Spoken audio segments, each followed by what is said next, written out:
So we are in my buddy Avery's supercharged E46 M3. Oh, there we go. So you guys may remember a while back, about a year ago actually, I did a head-to-head between this exact E46 M3 and my E39 BMW M5. Well, he supercharged his and I supercharged mine.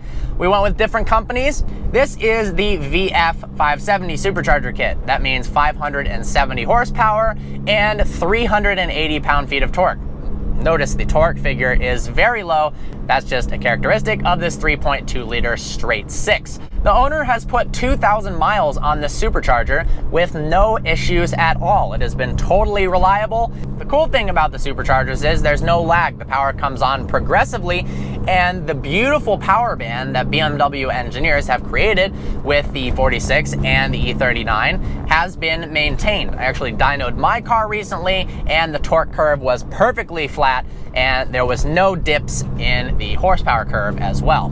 Downshift into third. Oh yeah, it is definitely faster than before. Oh yeah.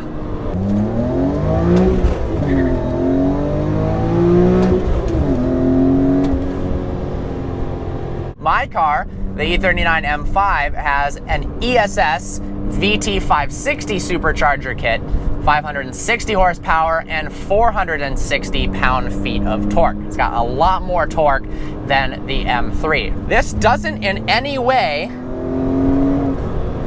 feel like you've butchered or ruined the beautiful E46 M3. I mean, it's a brilliant car stock. This just gives it a bit more power, and it doesn't feel like it can't control the power or anything like that. It feels right at home. And let's see, a little bit of wheel spin in first and then the first to second shift, but other than that, feels totally good. The car has a full Rogue Engineering exhaust that actually sounds really good. Sometimes with aftermarket exhausts, it gets a little bit too raspy with the E46 M3. It's also really, really hard to capture a pure E46 M3 exhaust note without making it sound like, well, YouTube commenters' favorite word to describe it is a lawnmower, or worse than my Honda Civic. The car does sound really nice in person.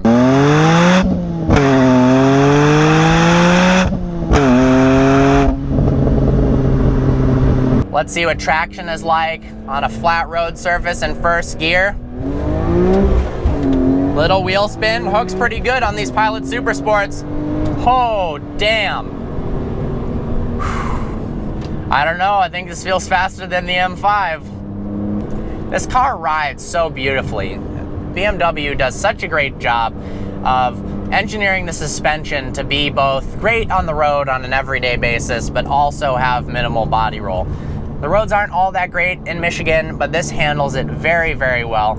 Let's talk price. So the VF570 kit, all in, is about $9,500, including installation. It starts off as the VF480 kit, then you do a pulley and some other upgrades, and then it bumps you to 570, which actually, from the 480 to the 570, isn't all that much money. I think the owner said about $900. It's really cool. It's basically a pulley and a tune. The VF kit for the M3 comes with some stuff that on the M5 it doesn't. In this, we've got a high flow fuel rail and an intercooler, most importantly. So the E39, the stage 1 kit that comes with 560 horsepower, doesn't have an intercooler. If you get the stage 2 kit with over 600 horsepower, I think it's 650, you do get the intercooler. So on days like today where it is really hot, the M5 will suffer pretty badly from heat soak. It really does need that intercooler. When you pressurize air, it heats up. The issue is colder air is denser, which means you can get more air into the cylinders. So in order to do both at the same time, you have to pressurize the air and also cool it down. That's what an intercooler is helpful for. The M5 doesn't have it, so it does lose a little bit of efficiency there. Overall, I think this kit does nothing but improve the already brilliant E46 M3. If you're looking for some extra power and you want to shell out the $9,500, Obviously, that's a lot of money. I mean, you can pick these cars up night and day for under $20,000. So you're talking about 50% of the car's value in modifications. But if you've got that and you really do love the car, it doesn't in any way ruin the handling characteristics of the car. It's not too much power for the chassis. Absolutely recommend it. So let's go ahead, hop in the E39, see how it compares.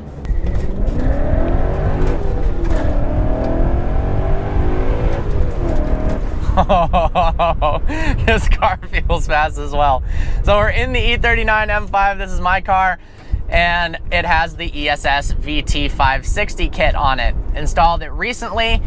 Overall cost on this with installation is about half of the kit on the M3. And also considering you can pick up these M5s for, in general, I'd say a little bit less than the M3, overall you are getting a more powerful package. Obviously, it doesn't handle quite as good as the M3, but it is a more practical sedan. Looks, those are subjective. I think there's parts of the M5 that look better than the M3 and parts that look worse. Sound, I think this wins, no doubt about it.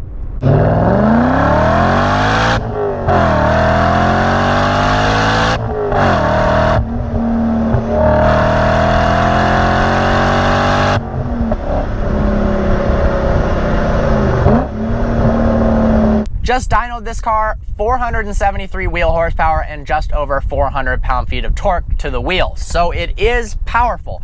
The things it suffers from, like I mentioned before, is it doesn't have an intercooler. So when this car heats up in hot weather, it doesn't do quite as well. Like the E46 M3, the supercharger kit on this car does nothing to take away from the driving experience of the M5. All it does is enhance the driving experience. It's faster in a straight line. It's not too much power for the chassis. Now, the tires I have on right now, I'll admit, they're horrible. They're all-season tires that I had when I tried to daily drive this in the snow. So first gear, completely no traction. But once this car hooks, it feels like it should. I'm gonna put some Michelin Pilot Super Sports on the car and it'll make it quicker off the line.